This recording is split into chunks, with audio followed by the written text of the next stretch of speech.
Hello, welcome back to my channel. I'm Samantha Winona. This is Winona Reads. Merry Christmas to everybody. It is actually the day after Christmas. It's Tuesday the 26th and we had the best weekend. It is so much fun to watch the kids open stuff, and they did get a little bit overwhelmed, but it's just fun to see like their reaction to so many different things and to really see what their favorites are and see like what their personality is within the gifts that they get. It was definitely so much fun. The best weekend. With Christmas coming to an end, we are almost in 2024, which is crazy. But I wanted to hop on and go over the books I want to read in 2024. There is a list that I have of new releases next year, and then also books that are already on my shelves that have been through some of my TBRs and I haven't gotten to. So let's get started. The first one is The Women by Kristen Hanna. This comes out February 6th, 2024. And I love that the main character's name is nicknamed Frankie, because that's what we call my daughter. It's Frankie McGrath's perception of America is forever changed when she volunteers as an army nurse during the Vietnam War. This explores the legacy of the 60s through a story of a woman going to war. The Vietnam War has not been something that I've read before in historical fiction, but it is something that is prevalent within my family history. I have grandparents that were in it, and I know how controversial it was during the time. So I cannot wait until this comes out. I do love her writing style, so once this comes out, I have a feeling I'm going to be picking it up that day and reading it that day. After that is House of Flame and Shadow. Excuse my dog outside. House of Flame and Shadow by Sarah J. Maas. This is out January 30th. And I'm excited for this, but I am also nervous because now I am putting pressure on myself to read books 1 and 2. I did start book 1 and I didn't get very far, but I have it on Audible as well. So they're just so ginormous, but I know the world building is so good and the characters, I'm ready for it. It's gonna be a lot. Like when you put those 3 books together, I'm sure it's like thousands of pages. So anyway, this is a romance fantasy series from Sarah J. Maas. This is the 3rd book coming out, so I don't want to go into much detail because I don't want to know that much going into it. I'd rather read the story as far as fantasy and be surprised. And I don't really remember much from starting it. I only got like 20 pages in the last time I started it. So I do want to sit down and read books 1 and 2, and then the 3rd one comes out January 30th. So that'll be one weekend with hundreds of pages to read. Another one that I want to read is Just for the Summer by Abby Jimenez. This comes out April 2nd.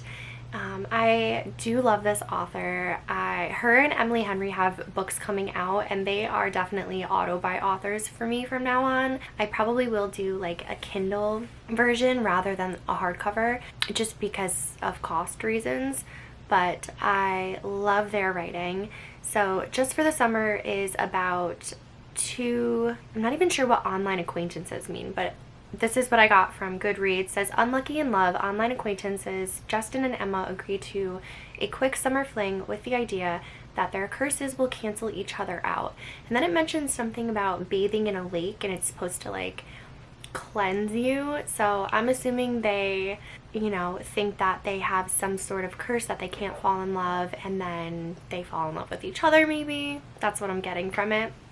But this sounds so cute. And then the Emily Henry book comes out April 23rd.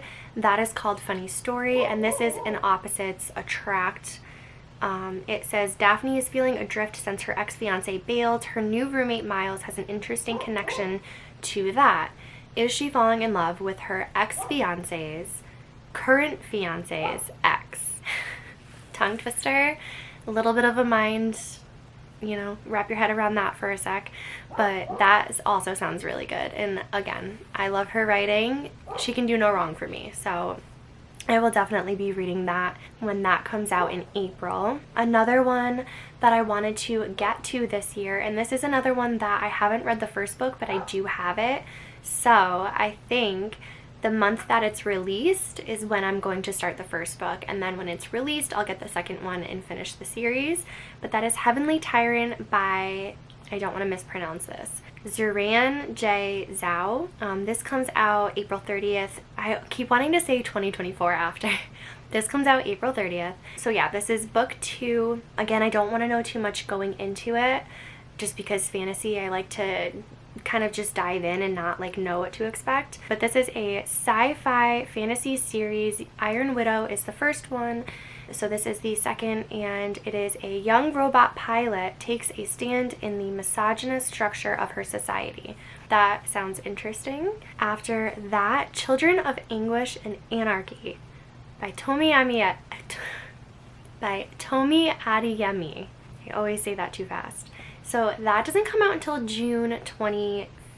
This is book 3 in her series, and I have books 1 and 2, but I read them when they first came out. So that was back when I had my job in the medical field. So I want to say maybe 4 years ago I read them. So I don't remember much. I barely remember the characters. I know there was a lot of like angst and fighting, but I don't remember the little details of it all. So I want to get back into that world. So again, that would be something that I would reread the first 2 and then pick the 3rd up at the end of the month. But this is Zelly squares off against the king, and I remember there was different powers for different people, and she was starting to fall for a person that she wasn't supposed to like, kind of like hate to love. So I need to get back into that world to remember, all of the details.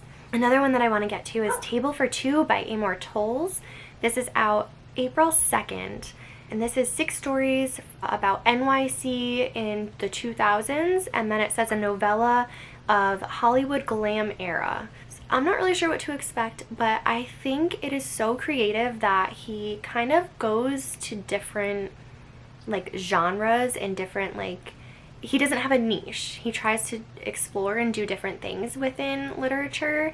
So he's a favorite author of mine. I really did love A Gentleman in Moscow. I haven't read his other 2. I have Age of Civility. I might even have, I think that's what it's called, which is like New York City in the 20s maybe. Which I have been meaning to pick that up as well. That was recommended to me years ago, and I finally have it on my shelves, but I haven't actually picked it up, so I do want to get to that. He has another one too. I want to say it's like Lincoln Highway or something. I don't think I have that book, but I did like his reading a couple of years ago, so I am excited to see what this new release is about. The one after that is already actually out. This is The Wildest Sun by Asha Lemme. I haven't purchased it yet, but I do really, really, really want to get to it after reading 50 Words for Rain. I loved her writing. It was so enveloping and just such a rich storyline that I cannot recommend that book enough, and I'm excited to get into this one because, let me read this for you.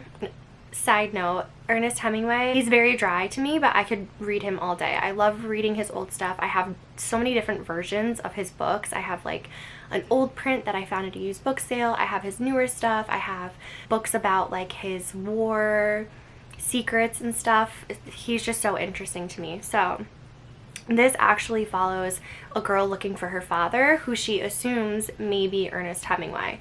It says, when tragedy forces Delphine, an aspiring writer on the cusp of adulthood, from her home in post-war Paris, she seizes the opportunity to embark on a journey she's dreamed of, which is finding her father. This spans from Paris to New York's Harlem to Havana to Key West. She believes him to be Ernest Hemingway. I cannot wait to read that. I don't know why I haven't bought it yet.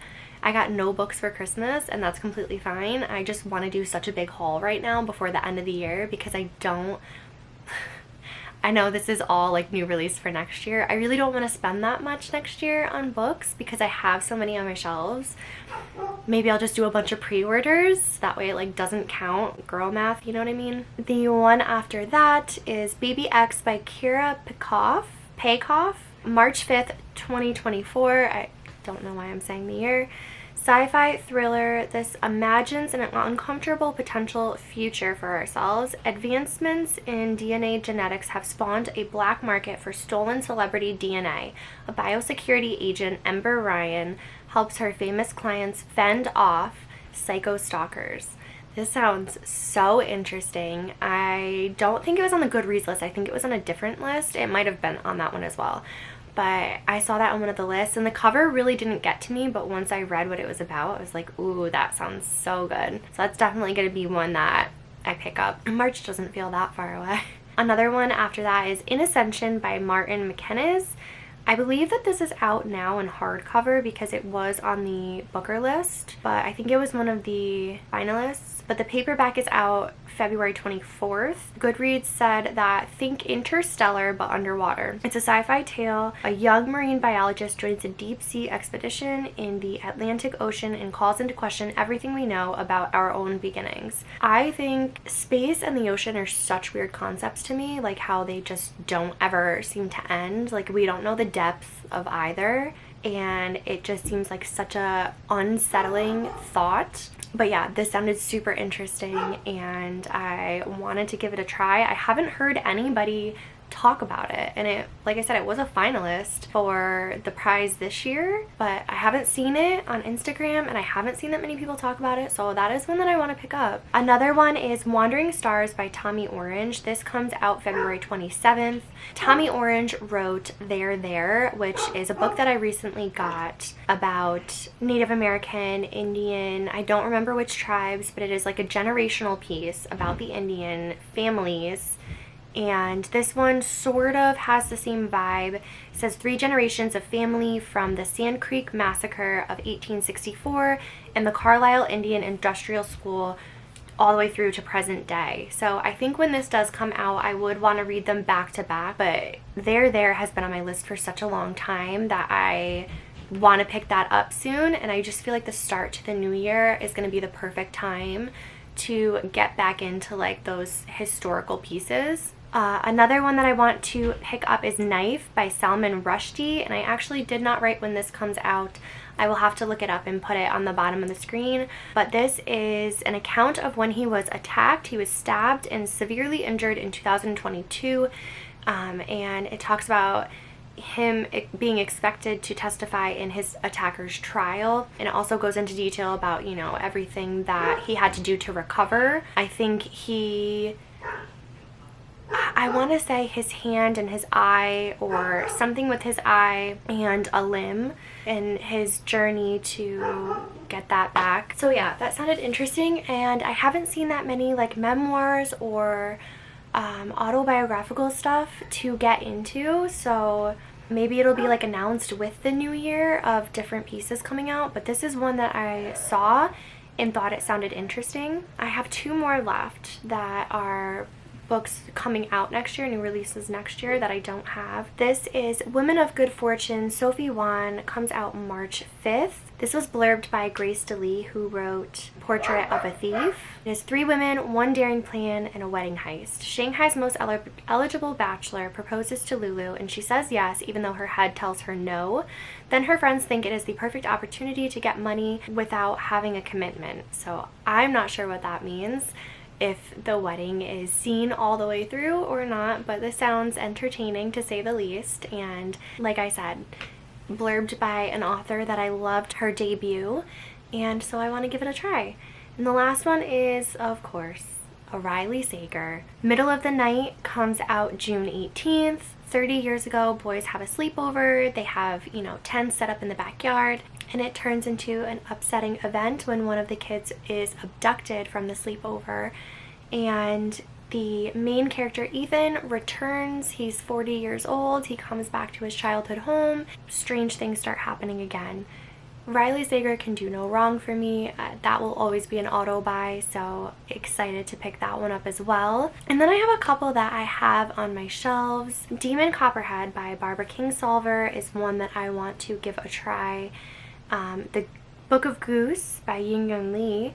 Shades of Magic series by V.E. Schwab. The Green Bone Saga by Fonda Lee. I only have book 1, but I want to see if I can get myself invested in that world and then purchase the other book. I want to say there's either two or there's three. I want to say there's three. There is the Elof Batumen duology, or I need to look the last name up because I'm still not sure if I'm saying that right, but that is a duology. It is The Idiot and Either Or.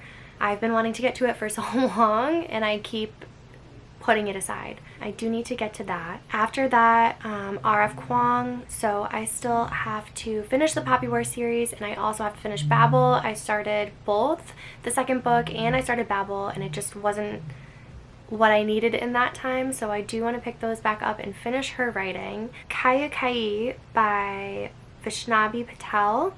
That one was recommended by Jenny at The Story Ain't Over, and I bought that immediately, but I haven't picked it up, so I do want to get to that.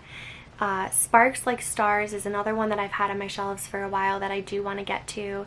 And then I also want to read Chloe Gong's These Violent Delights duology, because she has so many other books that have recently come out this year, and I just haven't invested in her writing. So out of all the ones that I've seen, they say to start with These Violent Delights, so I do want to pick up that duology as well. I think that might be like a library, Kindle, something like that, since they are kind of older. Actually, I've seen them on Book Outlet, so maybe I'll go there. But these are all the books that I want to read in 2024. A bunch of new releases coming out, most of them in the beginning of the year, so please say a prayer for my bank account. If you would like to subscribe to my channel, please do. Let me know what you are looking forward to in 2024. What new releases are you going to add to your TBR, or maybe even pre-order? And yeah, have a great new year. I will see you soon. Keep reading. Bye.